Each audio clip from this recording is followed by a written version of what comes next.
ಬಹಳ ಆತ್ಮೀಯರು. ನಾನು 21ನೇ ತಾರೀಕು ಸಾಯಂಕಾಲ ಕಾರ್ಯಕ್ರಮ ಬರ್ತಾ ಹೇಳಿದ್ದಾರೆ.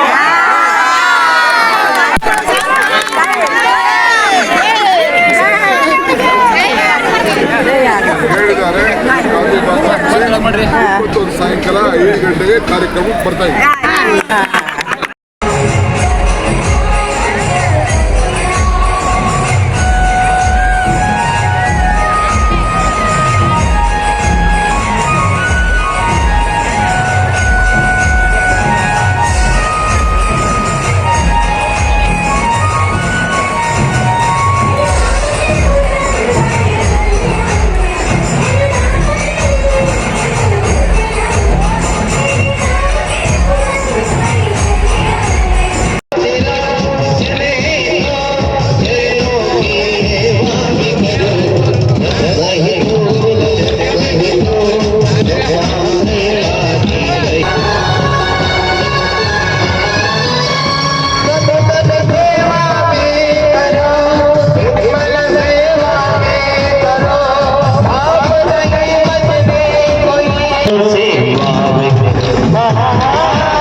ಹುಬ್ಬಳ್ಳಿ ತಾಲೂಕು ವರೂರು ಕ್ಷೇತ್ರ ನವಗ್ರಹ ತೀರ್ಥ ಕ್ಷೇತ್ರವಾದ ವರೂರಿಗೆ ಈಗ ನಾಲ್ಕನೇ ದಿನದ ಕಾರ್ಯಕ್ರಮಕ್ಕೆ ಆನೆ ಹಾಗೂ ಕುದುರೆ ವಾದ್ಯ ಮೇಳಗಳೊಂದಿಗೆ ಭವ್ಯ ಮೆರವಣಿಗೆ ಏರ್ಪಡಿಸಲಾಯಿತು.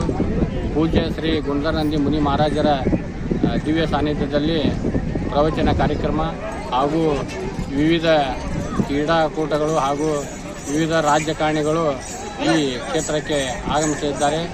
ನಿನ್ನೆ ದಿನ ಮಾನ್ಯ ಉಪಮುಖ್ಯಮಂತ್ರಿಗಳು ಹಾಗೂ ಡಿ.ಕೆ. ಶಿವಕುಮಾರ್ ಅವರಿಗೆ ಆಹ್ವಾನ ಪತ್ರಿಕೆಯನ್ನು ಕೊಡಲಾಯಿತು. ಅವರು ಕ್ಷೇತ್ರಕ್ಕೆ ಆಗಮಿಸಿ ಸ್ವಾಮೀಜಿಯವರ ಆಶೀರ್ವಾದ ಪಡೆದುಕೊಳ್ಳುತ್ತೇನೆ ಅಂತೇಳಿ ಅವರು ಒಂದು ಮಾತನ್ನು ಆಡಿದ್ದಾರೆ. ಇದೇ ಕಾರಣ ಈ ಕ್ಷೇತ್ರಕ್ಕೆ ಇನ್ನೂ ಹೆಚ್ಚು ಅಭಿವೃದ್ಧಿ ಆಗಬೇಕಾಗಿದೆ. ದಾನಿಗಳು ಹಾಗೂ ವಿವಿಧ ಗಣ್ಯ ವ್ಯಕ್ತಿಗಳು ಸಾಕಷ್ಟು ಇದಕ್ಕೆ ನೆರವು ನೀಡಬೇಕಂತೇಳಿ ನಾನು ಈ ಮೂಲಕ ಒಂದು ಮನವಿ ಮಾಡ್ತೀನಿ.